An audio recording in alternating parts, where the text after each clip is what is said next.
Pour les autres, on va tourner dans l'Épître aux Romains, au chapitre 3 et au verset 21.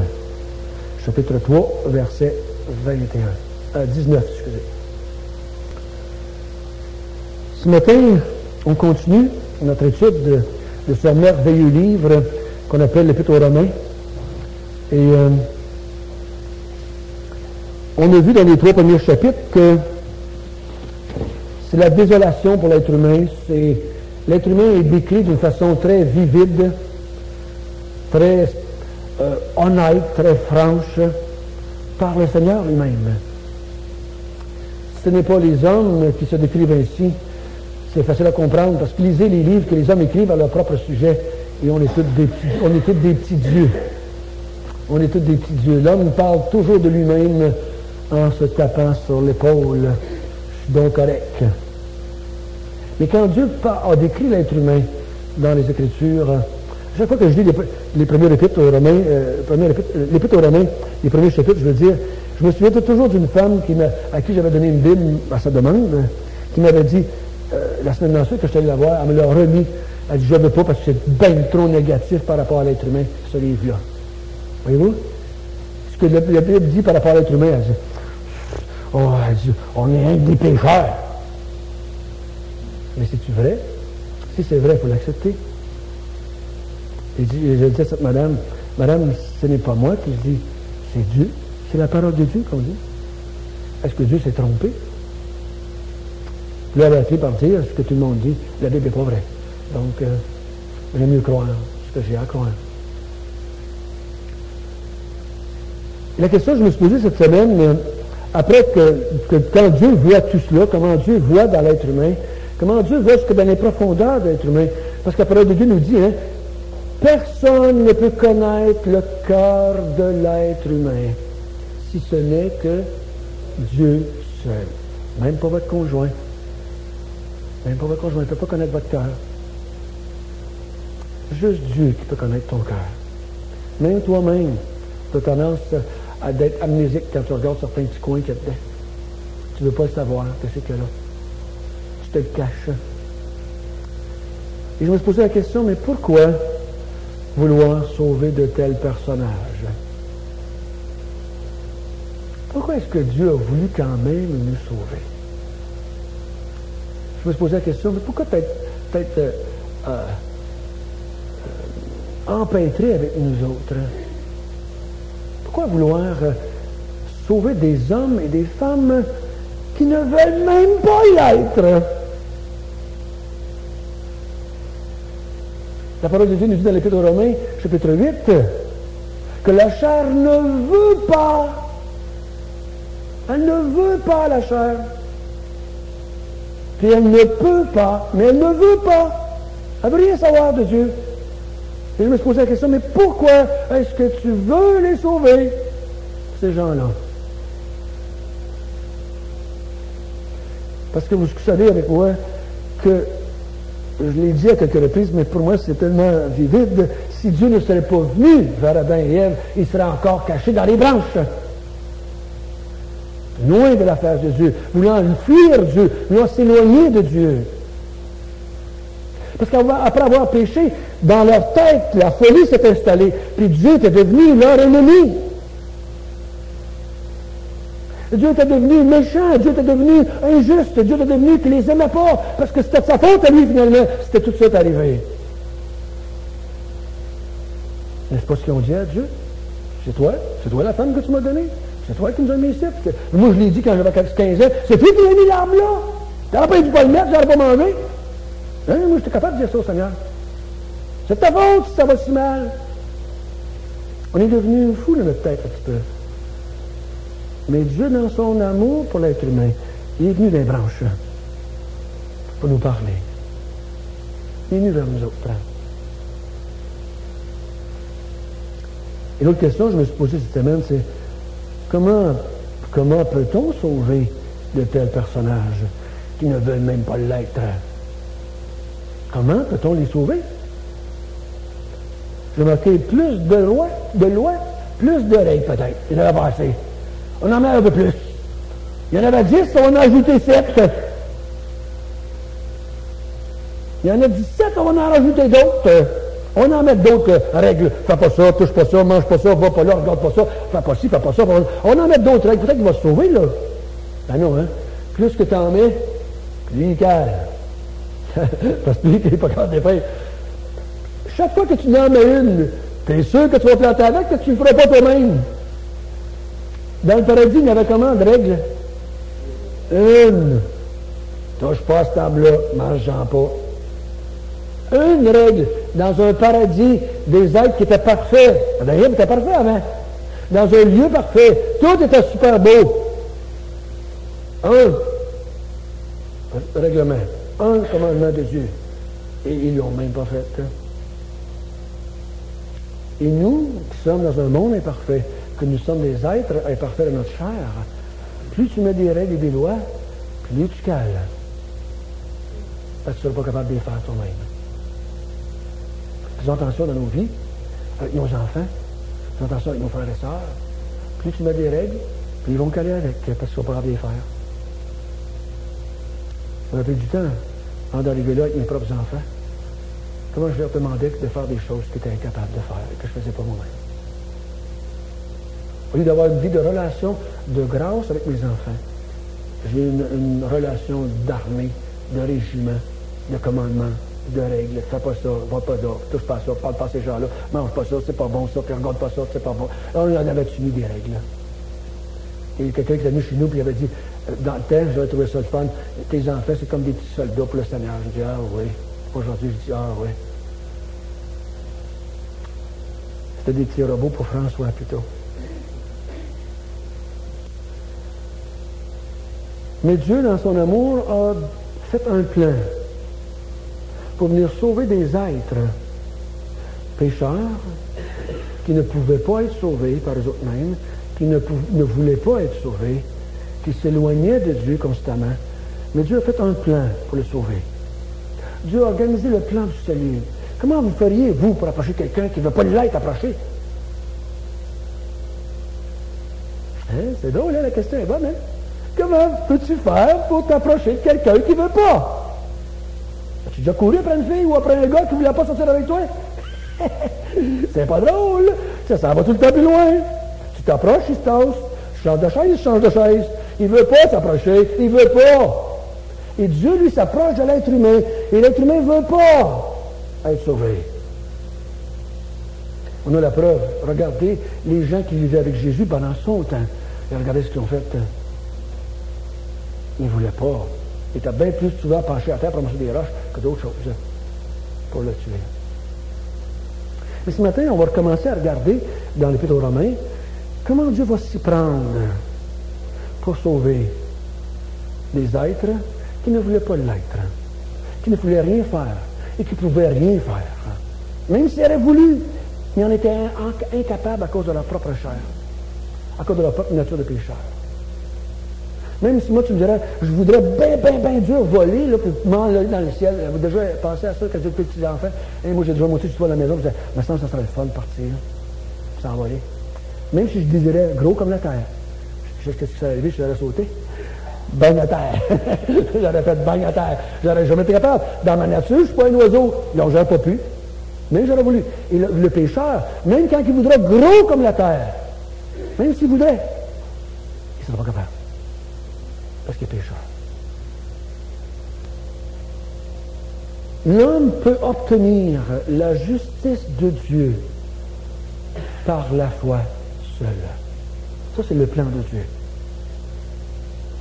Dieu a dit, vu que tu ne peux pas te justifier par ta propre capacité, par ta propre chair, en faisant ce que je te dis, moi, je vais te justifier par la foi seule. S'il y en a qui comprennent l'anglais, je ne me souviens pas si c'est en anglais ou en français, parce que j'écoute des postes en anglais et en français. Cette semaine, à 9h, le mercredi soir, on est en réunion prière, mais il y a une émission sur Martin Luther qui a commencé la réforme. Je ne sais pas tout ce qu'ils vont dire sur Martin Luther, mais je vais le mettre une cassette, le TP, parce que je veux voir qu'est-ce qu'ils vont dire dessus. Ce grand homme qui a découvert, ce moine catholique, qui a découvert qu'il pouvait être sauvé par la foi seule. Par la foi seule. dans sa Bible, il avait marqué dans la marge sola fide, qui veut dire par la foi seule.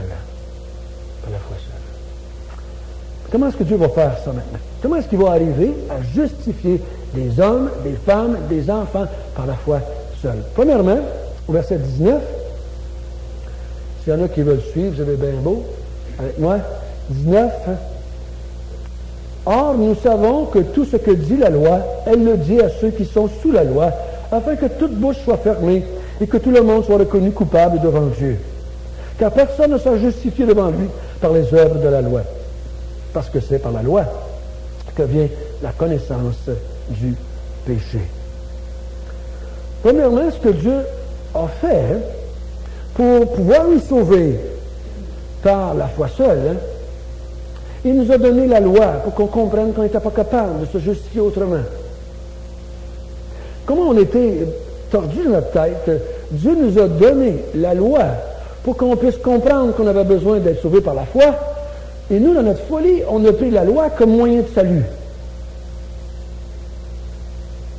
Au lieu de prendre la loi avec le but que Dieu lui avait donné, nous avons changé la raison d'être de la loi et nous avons essayé de se sauver à la mettre en pratique.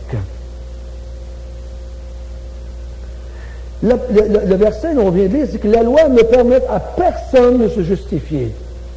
Jamais la loi va justifier qui que ce soit. La loi n'a pas été donnée pour ça. Elle n'a pas été donnée pour se justifier. Elle a été donnée pour se rendre compte qu'on n'était pas capable d'être justifié par nos propres œuvres. Plus je mets des lois sur ton petit tableau, plus tu devrais dire « Je ne suis pas capable de les faire ». C'est ça que je devrais dire si je dois être honnête en moi-même. Comme je vous ai dit il n'y a pas tellement de temps, quand je suis arrivé devant le curé de ma paroisse, je ne suis pas capable de faire ce que vous m'avez dit, monsieur le curé. J'arrive pas à le faire. J'avais dit, j'avais 16 ans. Je dis, mon père et ma mère non plus. Même s'ils passent pour des bons catholiques que notre paroisse. Mes frères et mes sœurs non plus. Même s'ils servent la messe à tous les matins. Ils n'arrivent pas à le faire. Je vis avec eux autres. Je vois bien qu'ils sont capables de le faire. Puis j'avais dit effrontément, vous, monsieur le curé, vous n'êtes pas capable non plus. Vous n'y arriverez pas non plus. Ils ne sont pas plus capables que les autres parce que c'est tous des êtres humains pécheurs comme tout le monde.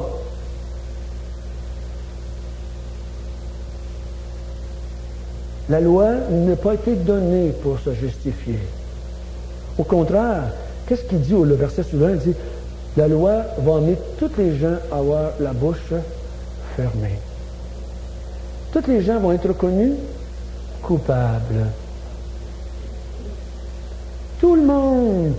Si ça arriverait comme ça, je ne dis pas que ça va arriver comme ça, si Dieu, quand on va arriver au ciel, puis il va mettre une belle toile, il va dire, voici les 10 commandements que j'avais donnés, les as-tu fait, François? Tout le monde va être déclaré coupable. La loi était là pour que tu sois déclaré coupable. Elle n'était pas là pour te justifier. Dieu veut que tu t'amener à comprendre que tu as besoin d'être sauvé par la foi. Donc, il a mis des lois afin que tu le réalises. Il dit, c'est par la loi qu'est venue là, à la fin du verset 20, c'est par la loi qu'est venue la connaissance du péché. C'est par là que tu as pu comprendre, savoir que tu étais un pécheur. Si vous enlevez tous les signaux de la circulation et que moi j'arrive d'un pays où il n'y a pas de signal, je vais me promener dans la ville, je vais faire un paquet d'affaires mal, pas correct, parce que je ne connais pas les choses. Il n'est pas là la loi. Donc je me promène partout. Je n'ai pas l'impression que j'en ferai aucune loi parce que je ne la connais pas, la loi. Mais aussitôt que la loi a été mise, à chaque fois que je passe sur le stop sans arrêter, je sais que je ne fais pas ce que la loi me demande. N'est-ce pas? Parce que la loi est là, puis elle dit arrête. Puis je passe, j'arrête pas. Donc, je vais contre la loi. Dieu, en mettant les 10 commandements, on va arriver tout à l'heure dans le chapitre 6 ou 7, qui a dit, quand le commandement est venu, je suis mort. Hein? Quand le commandement est venu, je suis pas capable de le faire et je suis mort. Donc, la loi est pour nous amener à comprendre qu'on était des pécheurs. Donc, ça, c'est le premier pas. Tout à l'heure, il y a quelqu'un qui m'a demandé, est-ce que quelqu'un peut vraiment être sauvé s'il n'a pas vraiment entendu parler du péché? est-ce que quelqu'un peut vraiment être sauvé s'il n'a pas entendu parler du péché? La réponse, c'est, dites-le avec moi, non. De quoi est-ce qu'il va être sauvé? Si tu n'es pas malade, tu ne peux pas être guéri. Si tu n'as pas fait de péché, tu n'as pas besoin d'être sauvé. Donc Dieu, sa première étape pour emmener la race humaine à voir que c'est par la foi seule qu'on va être justifié, il a mis la loi. Il a mis la loi. Et faisons attention de ne pas laisser penser à des gens que nous, on est en accord avec Dieu parce qu'on met en pratique la loi. Faisons attention avec ça. Parce que s'ils vous regardent vivre jour après jour, ils vont vite découvrir que vous ne le faites pas tout le temps. Du tout. Du tout. Vous pouvez leur dire, ou on peut leur dire, je suis avec vous autres là-dedans, j'aimerais, j'essaye de faire ça. Je voudrais faire ça, mais j'y arrive pas. J'y arrive pas souvent.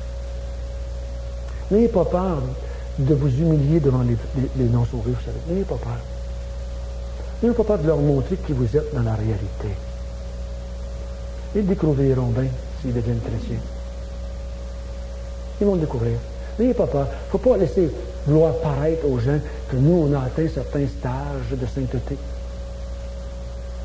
Ils sont capables de nous suivre, de voir qu'on manque. Ils sont capables de voir ça. Deuxième chose que Dieu va faire, c'est qu'il a fait une promesse. Premièrement, Dieu a mis la loi, afin qu'on puisse voir qu'on ne pourra pas se sauver par ça. C'est ça, Dieu a fait une promesse, parce que Dieu a fait une promesse qu'on serait sauvé par la foi. Au verset 21 et 23, on lit ça ensemble. Mais maintenant, sans la loi est manifestée la justice de Dieu, à laquelle rendent témoignage la loi et les prophètes. Justice de Dieu par la foi en Jésus-Christ pour tous ceux qui croient. Il n'y a point de distinction, car tous ont péché et sont privés de la gloire de Dieu. Et ils sont gratuitement justifiés par sa grâce, par le moyen de la rédemption qui est en Jésus-Christ.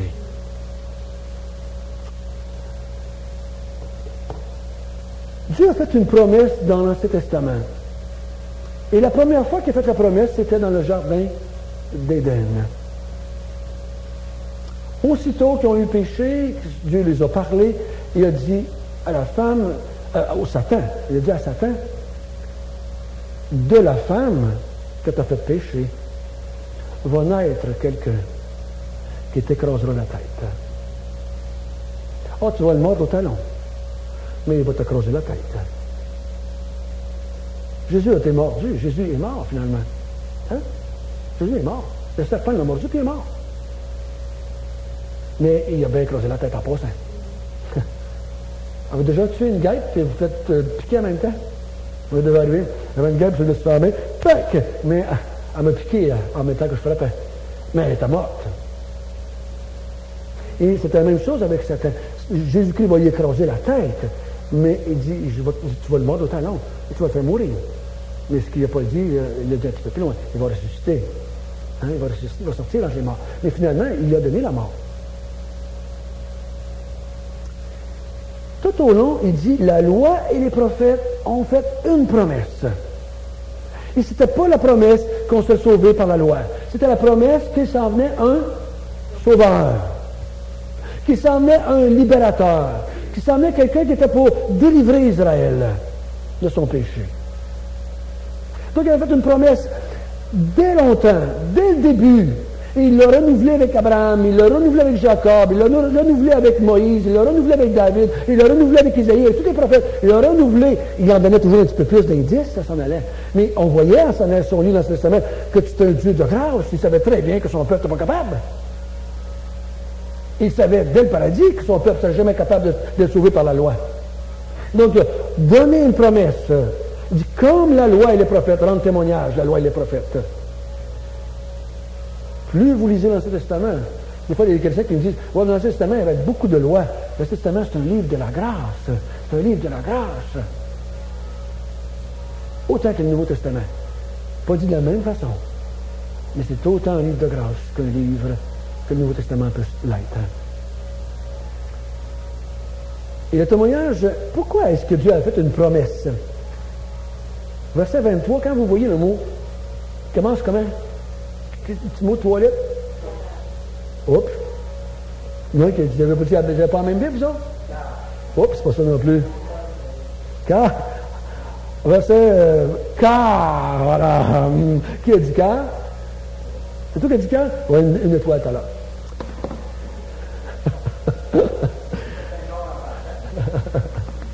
Car. Quand vous voyez le mot car, il est en train de donner une réponse. Dieu a fait une promesse. Dieu a rendu témoignage dans la loi et dans les prophètes. Dieu a fait une promesse. Car, voilà la raison pourquoi il a fait une promesse. Car tous ont péché et sont privés de la gloire de Dieu. Voici pourquoi j'ai fait une promesse.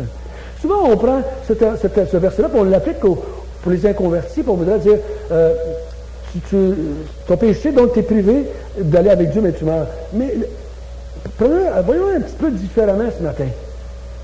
La raison pourquoi Dieu a fait une promesse, qu'on serait sauvé par la foi seule, il dit, car tous ont péché.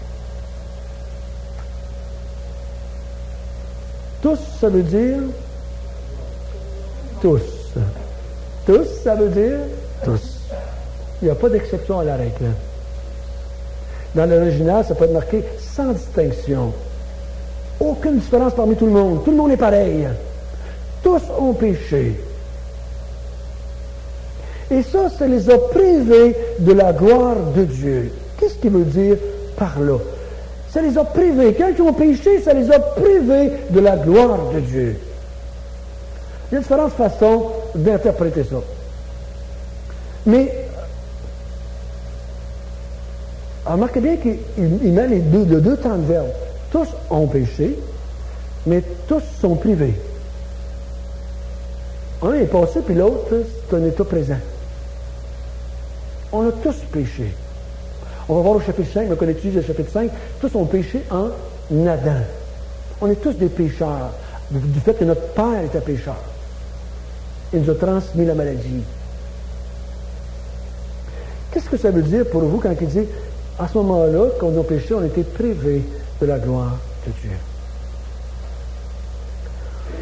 Il y a 4 façons de le voir, que j'ai lu dans les livres, que j'ai regardé un petit peu. Il y en a qui disent qu'ils sont privés de l'approbation de Dieu. Dieu ne les approuve plus maintenant. Ils sont rejetés par Dieu. Sont poussés par Dieu. Comme Dieu a fait avec Adam et Ève. Après qu'il ait péché, il les a poussés en dehors du paradis. Va-t'en, tu ne peux plus rentrer ici. Ils sont plus approuvés. Ils sont désapprouvés par Dieu. D'autres disent qu'ils sont privés maintenant de refléter la gloire de Dieu.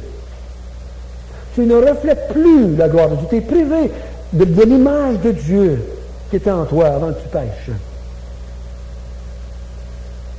Et d'autres disent qu'ils sont privés de la présence de Dieu. Ils sont en dehors du paradis. Ils ne peuvent plus s'approcher de Dieu. Ils ne peuvent plus venir proche de Dieu. Et quand Dieu a mis Adam et Ève dans le dehors du paradis, qu'est-ce qu'il a fait pour que l'homme ne revienne plus?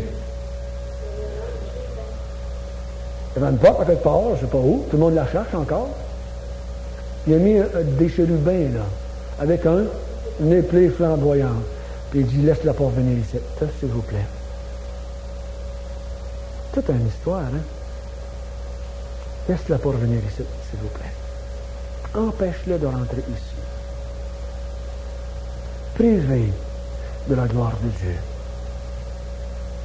Privé de la gloire de Dieu. Privé de pouvoir s'approcher de Dieu. Moi, quand je vois, aujourd'hui, je comprends mieux. Tous ces gens qui ne sont pas les enfants de Dieu, qui essayent par des milliers de moyens de s'approcher de Dieu, ils ne peuvent pas aller plus loin que le plafond de leur maison. Ils ne peuvent pas s'approcher de Dieu. Le chemin est fermé. Ils sont privés de la gloire de Dieu. Ils ne peuvent pas. Ils ont péché. Et une autre façon que l'autre pense, c'est priver de la force de Dieu qui pourrait les aider à sortir de ce problème-là. Ils peuvent pas, ils sont privés de Dieu. Dieu dit non, tu ne peux pas l'avoir. Tu es loin de moi, tu t'en vas loin de moi, je ne veux plus te voir dans ce sens-là. Tu tiens loin de moi, tu es un pécheur maintenant. Tu Tu ne peux pas te tenir dans la présence du parfait. Tu ne peux pas te tenir dans la présence du Saint des Saints. Tu es un pécheur. Et pendant des millénaires, Dieu l'a montré dans le tabernacle, dans le Saint des Saints. Lui était là dans le présent, dans le Saint des Saints. Puis il n'y a pas personne là qui va rentrer. Personne, c'était le souverain une fois par année avec du sang d'un agneau. Mais les êtres humains, imaginez-vous, là, vous êtes dans un village où il y a un temple, une tente d'assignation, et Dieu est là, la fumée est au-dessus dans la journée. Et Dieu, vous savez qu'il est présent dans la tente, là, il est là dans sa présence, mais vous ne pouvez pas y aller. Comment vous filez? Comment vous sentez? Dieu est là, mais tu sais que tu ne peux pas y aller. Si tu y vas, tu meurs. Vous savez, c'est toute une impression, toute une image. Dieu dit, il faut que vous compreniez, vous ne pouvez pas venir dans ma présence. Vous êtes privés de ma gloire. Vous êtes privés. Parce que vous êtes des pécheurs. Imaginez-vous, vivre de même pendant des générations, mais tellement aveugles qu'ils n'ont jamais compris. Ils n'ont jamais compris. Ils ont continué à vouloir mettre la loi en pratique pour pouvoir avoir le droit d'entrer. Puis plus ils essayaient, moins ils pouvaient. Peu importe la position que vous prenez, privé de l'approbation de Dieu, privé de la présence de Dieu, privé de la gloire, de refléter la gloire de Dieu, privé de la force de Dieu, je crois que c'est à peu près tout vrai. Mais il dit, il va falloir que je fasse une promesse, parce que toi, tu es privé de ma gloire. Et privé de moi, tu ne peux jamais te justifier. Privé de ma gloire, tu ne pourras jamais, jamais te justifier. Jamais rentrer ici dans le paradis. Tu ne pourras jamais. Et vous vous souvenez quand les apôtres ont commencé à prêcher l'Évangile et qui prêchaient aux foules, là, qui étaient des Juifs, qu'est-ce qu'ils utilisaient pour prêcher? Qu'est-ce qu'ils utilisaient le Nouveau Testament? Ben non, ils ne l'avaient pas. Qu'est-ce qu'ils utilisaient? L'Ancien Testament. La loi et les prophètes avaient rendu témoignage que Dieu sauverait les gens par la foi seule. Puis les chrétiens, les premiers apôtres, les premiers chrétiens, se servaient de l'Ancien Testament pour prouver ça aux Juifs. Serez-vous capable de le faire? Serez-vous capable de vous asseoir avec votre Ancien Testament et d'évangéliser avec l'Ancien Testament? Ouh! C'est tout un autre défi. C'est toute une autre approche. J'ai essayé de faire ça une fois, moi, avec un rabbin juif en plus. Et il t'a dit que j'ai planté, t'as pété long. J'étais pas habitué à ça. J'étais pas habitué à ça. Trouver les passages que j'avais besoin dans l'Ancien Testament pour lui montrer que Dieu était ça, puis que Dieu ci, puis que ça, et que j'ai pédalé une secousse pour en fait lui montrer. Et le livre que j'ai utilisé avec lui le plus, c'est le livre des Lévitiques. Où c'est pour montrer que l'homme ne pouvait pas rentrer dans la présence de Dieu sans le sang d'un agneau, sans le sacrifice de l'agneau. Et que même après des millénaires, l'homme ne va pas plus rentrer. Et même s'il continuerait par des millions d'années, il ne pourra pas plus rentrer. Ça prenait le sang d'un agneau parfait, qui était Jésus-Christ. Mais là, à ce moment-là, lui, aussitôt que je disais Jésus, il était scandalisé. Malgré qu'il était un rabbin juif, il enseignait l'Ancien Testament. Il ne voyait pas que la foi seule sauvait. Je vous ai dit tout à l'heure, comment est-ce qu'on peut sauver quelqu'un qui ne voit pas, quelqu'un qui ne veut pas? Comment peut-on faire ça? Comment est-ce que Dieu s'est pris vraiment avec vous, avec moi? Parce que j'étais comme le rabbin, moi aussi, avant. Aveugle, sourd, muet, paralytique, lépreux, tout ce que vous voulez. J'étais comme ça. Spirituellement, j'étais ça, avant. Troisième raison, Dieu va manifester au verset 24, si vous voulez bien qu'on le lise ensemble. Ils sont gratuitement justifiés par sa grâce, par le moyen de la rédemption qui est en Jésus-Christ. Il y a trois mots ici, qui est à peu près pareil dans l'original. Gratuit, grâce, j'ai pas marqué, excusez-moi. Gratuit, grâce et rédemption. Je veux dire rachat. Je veux dire payer pour quelqu'un d'autre. Il y a trois mots là. Dieu va agir d'une façon gracieuse, d'une façon gratuite. Si ça n'avait pas été gratuit,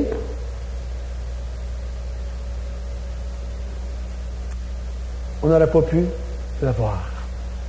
Donc Dieu a manifesté un de ses attributs qu'on appelle la bonté, ou la grâce, ou sa bienveillance, sa compassion, sa miséricorde. Dieu dit, je vais te montrer que je suis gracieux, afin que tu puisses venir à être sauvé par la foi seule. Gracieux. Il offre gratuitement le rachat. Et le mot rédemption, dans ce temps-là, c'était utilisé juste dans un contexte bien précis.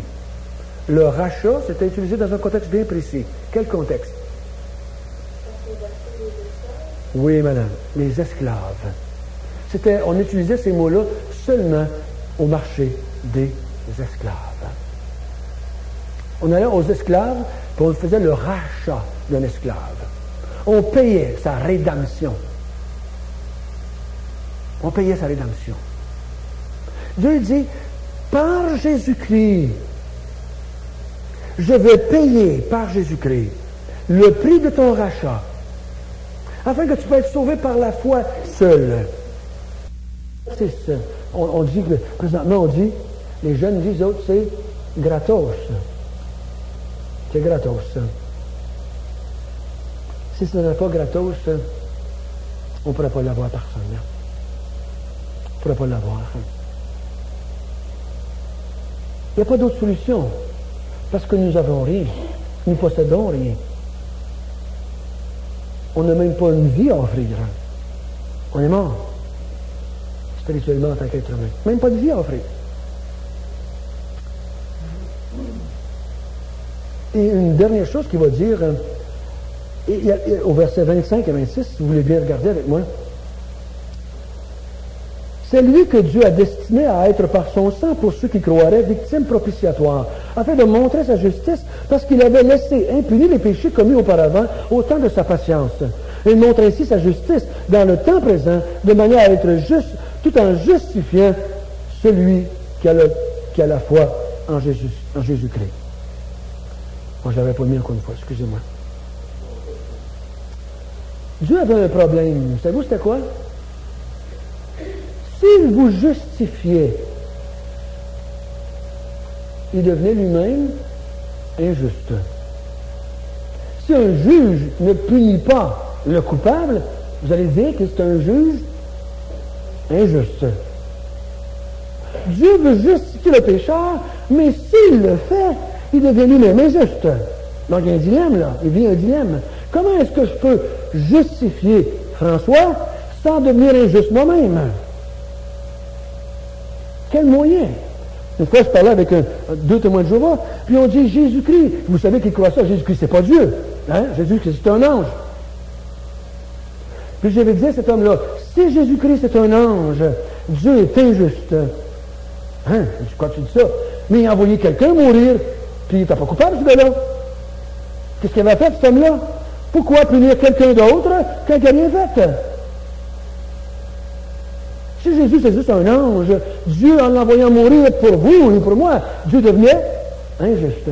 Si moi, je suis un juge de la ville, puis je condamne Robert, puis quand c'est Marcel qui est coupable, je deviens quoi? Injuste. J'ai dit, Jésus est obligé d'être Dieu, sans ça, Dieu devient injuste. Vous suivez mon raisonnement? Faites signe que oui, de temps en temps, ça m'encourage. Je veux que vous compreniez. Faites-moi signe que oui. Vous voyez, j'ai compris, François. Je peux... La justice de Dieu doit punir le coupable. Elle doit punir le coupable. Dieu ne peut pas s'empêcher de punir le coupable. Il doit le faire. Parce qu'il est juste. Il est juste. Donc, pour le faire, il va punir lui-même. Il va se punir lui-même. Bon, j'avais lu l'article une fois, une revue sur D.L. Moody. Sa mère, qui était une chrétienne, et D.L. Moody, une fois, méritait d'être puni. Ça dit, va dans la chambre, je vais te rejoindre. Elle va dans la chambre, avec sa petite baguette, pour lui taper ses fesses. Et elle dit, mais là, ce matin, maman va faire quelque chose de spécial, pour te faire comprendre quelque chose, là. Et un jour, il y a quelqu'un qui a été puni à ta place pour que tu sois sauvé. Puis elle s'est donné le coup de baguette à elle. Elle a dit, tu peux t'en aller. Elle a dit, un jour, Dieu s'est donné un coup de baguette à lui-même pour que tu sois sauvé. Une belle petite illustration, hein? de cette illustration. Mais Dieu, il dit qu'il y a, au verset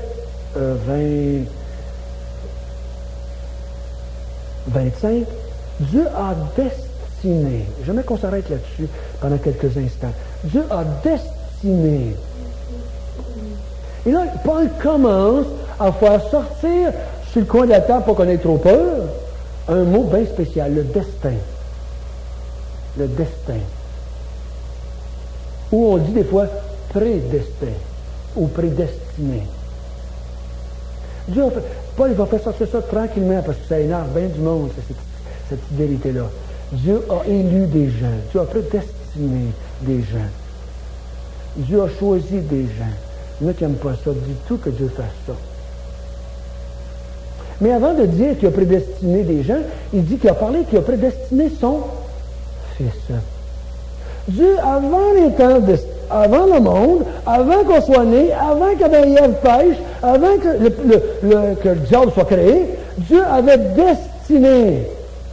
Le destin, ça veut dire, tu ne peux pas passer au côté. Dieu avait destiné son Fils à mourir pour moi. Je n'étais pas encore au monde. Je n'étais pas encore né. Je n'avais pas encore fait de péché. Adam et Ève n'avaient pas fait de péché. Satan n'avait pas fait de péché. Il n'était pas encore créé. Dieu a fait le destin de son Fils. Il est venu sur la terre. Il ne pouvait pas s'empêcher de passer à côté du destin de Dieu. Il est mort la journée qu'il devait mourir. À l'heure qu'il devait mourir. De la façon que Dieu avait dit qu'il mourrait. Il a destiné. Le destin de Dieu. Et Dieu dit, je vais faire mourir quelqu'un à votre place. Il appelle ça une victime. Comment est-ce que c'est écrit, victime? Non, excusez. Propitiatoire. Là-dessus, on d'autres choses? Expiation, c'est moins bon, ça. C'est vrai que c'est moins bon. Dans l'original, il y a deux mots pour le mot expiation et le mot propitiation. Le mot propitiation, savez-vous qu'est-ce que ça veut dire? C'est apaiser la colère de quelqu'un.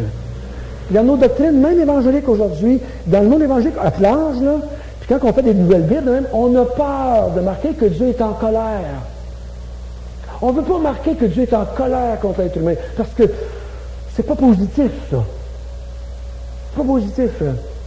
Mais il dit bien ici, j'ai destiné mon Fils comme une victime propitiatoire, une victime qui apaise la colère de Dieu, qui rend Dieu propice. J'ai destiné mon Fils à aller mourir pour vous autres comme victime qui va apaiser, parce qu'on apaise quelqu'un qui est en colère. Donc Dieu dit, comment je vais pouvoir te justifier? C'est en envoyant quelqu'un mourir pour toi. Et cette personne-là, c'est son Fils. Son Fils. Une victime qui va mourir pour apaiser la colère de son Père, qui était contre... Es-tu capable de dire contre moi? La colère de Dieu était contre moi. Et Dieu dit, dans le fin fond du temps, là-bas, j'ai destiné mon Fils François à aller apaiser ma colère que j'avais contre toi. Ça fait plus mal un petit peu quand on dit « moi » que « tous ». Ça devient beaucoup plus personnel, parce que Dieu est en colère contre moi.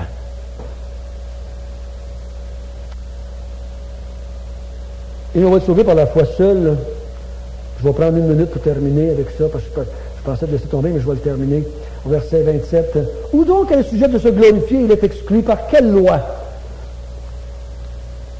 Par la loi des œuvres, au verset 27? Non, mais par la loi de la foi. Quand nous pensons que l'homme est justifié par la foi sans les œuvres de la loi, ou bien Dieu est-il le Dieu des Juifs seulement? N'est-il pas aussi des païens? Oui, il est aussi des païens. Puisqu'il y a un seul Dieu qui justifiera par la foi les circoncis et par la foi les incirconcis. Annulons-nous donc la loi par la foi? Loin de là. Au contraire, nous confirmons la loi. Le salut par la foi, c'est le seul salut qui porte la gloire à Dieu. Toute autre sorte de salut glorifie qui? L'être humain. Le salut par la foi seul est le seul salut qui glorifie Dieu. Aussitôt qu'on ajoute quelque chose au bout, on se glorifie soi-même. Ma chère mère disait, oui François, Jésus a fait sa part, mais il faut que je fasse ma part. Et là, elle peut se glorifier. Aussitôt que tu rajoutes le moindre petite affaire, tu vas te glorifier avec. Et l'apôtre Paul, il dit, si c'est par les œuvres, tu peux te glorifier, mon gars. Vas-y. Tu m'as fait des œuvres, tu peux te glorifier. Mais si c'est par la foi, c'est Dieu seul qui est glorifié. Et si c'est par la foi, c'est pour le salut est égal pour tout le monde. Autant juif que grec, que païen, que québécois, que noir, que rouge, que jaune. On est tous dans le même bateau. Et personne qui va être glorifié partout, tous les gens qui vont être glorifiés partout, vont glorifier le même Dieu pour leur salut. Au ciel, on va avoir tous les yeux rivés vers le trône de Dieu pour le glorifier. Parce que ça va être le même salut pour tout le monde. Pour tout le monde. Et seulement Dieu va nous avoir sauvés. C'est pour ça que ça faut que ce soit par la foi. Premièrement, la loi ne pouvait pas nous justifier. Deuxième fois, il y avait une promesse de fait. Troisièmement, c'est un peu genre, troisièmement, il y avait la promesse. Après ça, c'était parce que Dieu est un Dieu gracieux. Ensuite, ça, c'est parce que Dieu est un Dieu juste. Il devait punir et donner sa vie pour qu'on meure. Et cinquièmement, c'est parce que c'est un salut qui justifie par la foi, qui glorifie Dieu lui-même. Oh, comment nous pouvons vraiment le glorifier pour ça, dans nos vies personnelles. Faisons attention de ne pas vouloir se glorifier de notre propre salut. Attention en tant que chrétien de ne pas rajouter rien. Tout est accompli par lui et pour lui. Nous avons été sauvés par la foi seule. Il n'y a rien que vous allez faire dans votre vie chrétienne qui va améliorer votre salut. J'espère que vous êtes d'accord avec moi. Il n'y a rien que vous allez faire pendant votre vie chrétienne qui va améliorer ce que Jésus a fait. Et des fois, on a tendance à dire, on va avoir une meilleure place au ciel. Attention avec ça. Des fois, on veut se glorifier un petit peu. Soyons sages quand on parle de ces choses-là. Et en s'en allant vers le chapitre 9, nous allons voir que Dieu va parler de la prédestination, de l'élection. Et que le Seigneur puisse nous aider à bien comprendre ce que ça veut dire. Parce qu'il n'y avait pas d'autre solution pour nous sauver. Les gens qui ne voulaient pas l'être, les gens qui ne pouvaient pas l'être, il a établi ce qu'on appelle la doctrine de la prédestination ou l'élection, afin que ça devienne possible. Terminons dans la prière. Notre bon Père du ciel, nous sommes heureux ce matin que tu nous aies donné un salut par la foi seule. On réalise bien aujourd'hui que nous avions rien à t'offrir. Nous n'avons rien encore à t'offrir. Nous n'aurons jamais rien à t'offrir.